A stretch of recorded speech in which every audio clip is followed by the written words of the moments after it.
بسم الله الرحمن الرحیم. یو کلاینټ چې دی هغوی کمنټس کړی وو چې سر د یو فیمیل ده او د هغې پریګننسي شوې ده او هغه وایي چې مطلب دا پریګننسي چې دی مطلب د هغې ایبرشن وشي. د هغې دپاره ښه علاج دا دی چې مطلب اسټیموم ټیبلټس راځي زموږ سره اسټیموم ټیبلټ شي د هغې یوز وکړي نو د هغې سره به دا وشي. د دې دپاره ده چې مطلب کله د ویک یا د 2 ویک یا د 3 ویک یا د 4 یا د منت یا د 2 یا ایون دا چې د 3 منته پورې چې دی په اسټیموم ټیبلټ چې کوم دی په هغې باندې تاسو ایبرشن کولی شئ. نو چې کوم فیمیل چې دی هغه وایي چې مطلب زه دا بیبي نه غواړم یا دا پریګننسي چې دی مطلب دا ما نه غوښته او پریګننسي چې دی هغه وشوه، نو د هغې دپاره چې دی اسټیموم ټیبلټ چې دی هغه به تاسو یوز کوئ. د هغې یوزز دا دی چې مطلب یو ټیبلټ چې دی هغه به د ژبې لاندې ږدي او 2 ټیبلټ چې دی هغه به راواخلي کوم ویجینه چې ده ویجینه ته به یې دننه نه باسي. نو د هغې دپاره ودین 5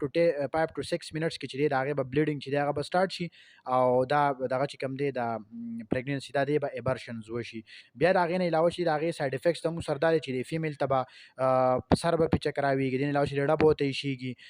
په خېټه باندې به یې درد راځي، کرمپینګ به ورته کېږي. نو دا نارمل وي، نو دی به څه ټینشن نه هلي. بیا که فرض کړو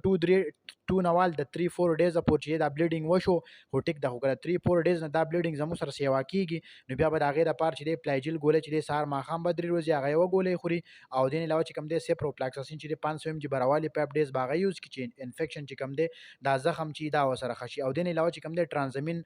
انجکشن زموږ سره هم راځي او په ټیبلټ فارم کې هم راځي، هغه به چې دی ورسره 5 ډیز یوز کړي. اورالي کایلی ټیبلټ دی او که مطلب انجکشن کوي نو بیا به 3 ډیز چې دی هغه به آی وي وکړي نو د هغې سره به چې دی بیا به بلیډینګ سټارټ شي. ایون که فرض کړي بلیډینګ چې دی هغه کېږي او دا سټاپ نه کړي نو دا بیا زموږ سره لیتل هم کېدی شي، ډیت هم کاز کولی شي. نو د هغې نه د بچ کېدو دپاره ښه خبرداره چې اسټیموم ټیبلټ چې دی کله فیمیل یوز کړي او 3-4 ډیز یې وشي د هغو ایبرشنز وشو او د هغې نه بعد هم چې دی بیا بلیډینګ کېږي نو بیا دا بیسټ آپشن دی چې دا ټریټمنټ واخلي انټي بایوټکس او ورسره چې دغه ټرانزمین یوز کړي او د هغې سره به انشاءالله بیا بلیډینګ سټاپ شي. بیا هم که د چا څه کوېسچنز وغیره